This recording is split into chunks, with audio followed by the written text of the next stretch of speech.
আসসালামু আলাইকুম। গল্পটা আমার। আমি নুসরাত জাহান। যখন আমি ক্লাস 7-এ পড়তাম তখন আম্মুর ফোনে একটা রং নাম্বারে ফোন আসে, তো আমি রিসিভ করছিলাম। আসসালামু আলাইকুম। জি, ওয়ালাইকুম আসসালাম। এটা জিমের নাম্বার না? না, কোন জায়গায় ফোন করছেন? বগুড়া। Sorry, wrong number.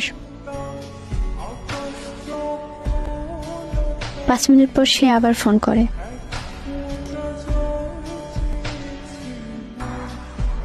আচ্ছা, আপনার নাম কি? মোসাম্মদ নুসরাত জাহান। আপনার? রিফাত। বাসা কোথায়? ধাওয়াহাট, নওগাঁ। আপনার বাসা কই? বগুড়া, আদমদীঘি। আচ্ছা, কোন ক্লাসে পড়েন? ক্লাস 7। ও আচ্ছা, তাইলে তো পিচ্ছি।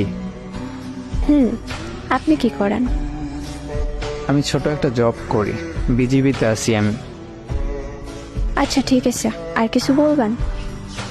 বিরক্ত হচ্ছ? আর শোনো, তুমি আমার অনেক ছোট, তাই তুমি করে বললাম। আর তোমার ভয়েসটা অনেক মিষ্টি। আচ্ছা ঠিক আছে ভাইয়া, ভালো থাকেন। ভাইয়া? আমি ফোনটা কেটে দিই, তারপর সে আর ফোন করেনি। কিছুদিন পর সে আবার ফোন দিয়েছিল, তখন আম্মু ফোন ধরেছিল, সে ভয় পেয়ে কেটে দেয়। তারপর সে ওই দিন প্রায় 12টা 10 বাজে আবার ফোন দেয়, তখন আমি রিসিভ করি।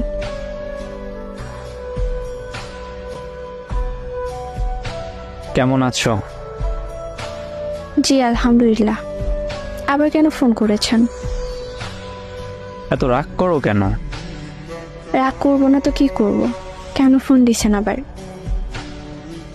তোমার ভয়েসের মায়ায় পড়ে গেছি।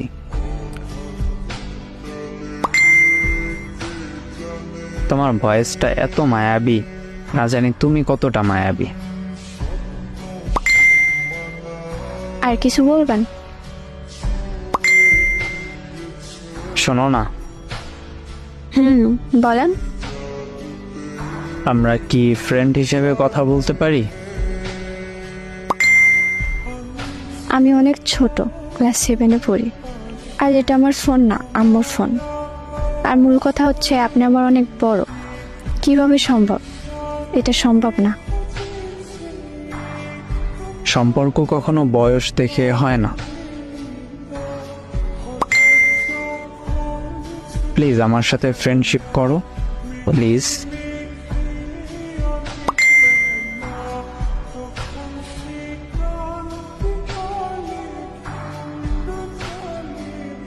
আমি কি করতাম? রাজি হয়ে গেছিলাম, আমাদের কথা হতো। তারপর সে একদিন আমাকে বলল, তুমি একটা ফেসবুক আইডি খোলো। আমি আমার চাচুর থেকে খুলে নিলাম। তারপর আমাদের অনেক কথা হতো। সে আমার অনেক কেয়ার করতো, একটু আঘাত পাইলেই কান্না করতো।